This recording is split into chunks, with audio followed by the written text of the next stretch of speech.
സമയത്തിൻ്റെ കാര്യത്തിൽ നമ്മൾ ഭയങ്കര പെർഫെക്റ്റ് ആട്ടോ. 11 മണിയുടെ ഫംഗ്ഷന് നമ്മൾ വീട്ടിൽ നിന്ന് ഇറങ്ങുന്നത് 11:30 ആട്ടോ. അതിന് ശേഷമാണ് ഏട്ടൻ പറയുന്നത് ചേട്ടന് പുതിയ ഷർട്ട് വാങ്ങണം.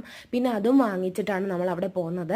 നമ്മൾ ബാങ്കോങ്ങിനെയും കാട്ടാണ് പോകുന്നത്. ഇത് തായ്ലൻഡിലെ ഓണം സെലിബ്രേഷൻ ബാങ്കോങ്ങിൽ വെച്ചിട്ടായിരുന്നു. മലയാളി സമാജത്തിൻ്റെ ഓണം സെലിബ്രേഷന് ബാങ്കോങ്ങിൽ വെച്ചിട്ടായിരുന്നു. അങ്ങോട്ടാണ് സത്യം പറഞ്ഞാൽ പോകുന്നത്.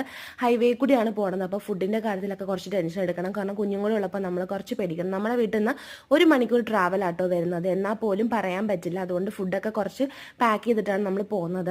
പിന്നെ സത്യം പറഞ്ഞാൽ അവിടെ ഓണസദ്യ കഴിക്കാനായിട്ടാണ് ഞങ്ങൾ രണ്ടുപേരും പോയത്. നാട്ടിൽ നിന്ന് വന്നിട്ട് ഏറ്റവും കൂടുതൽ മിസ് ചെയ്യുന്നത് ഫുഡാണ്. പക്ഷേ ഞങ്ങൾ അവിടെ ചെല്ലുന്നത് കറക്റ്റ് സദ്യയുടെ സമയത്ത് തന്നെയായിരുന്നു കേട്ടോ. ഒരുപാട് നേരമൊന്നും നിന്നില്ല, കുറച്ച് നേരം മാത്രമേ നിന്നുള്ളൂ. ഈ ഫുഡ് കഴിച്ചു. അതിനുശേഷം ഏട്ടൻ്റെ ഒരു ഫ്രണ്ടിനെ കണ്ടു. അങ്ങനെ കുറച്ച് പ്രോഗ്രാംസ് ഒക്കെ കണ്ടിട്ടുണ്ടായിരുന്നു. അതിനുശേഷം പെട്ടെന്ന് തന്നെ തിരിച്ചു വന്നു. കാരണം പിറ്റേ ദിവസം ജോലിക്ക് പോകേണ്ട ദിവസം ആയതുകൊണ്ട് ഒരുപാട് നേരം അവിടെ നിൽക്കാൻ പറ്റത്തില്ല. അപ്പോൾ ഇത്രയേ ഉള്ളൂ. ടാറ്റാ.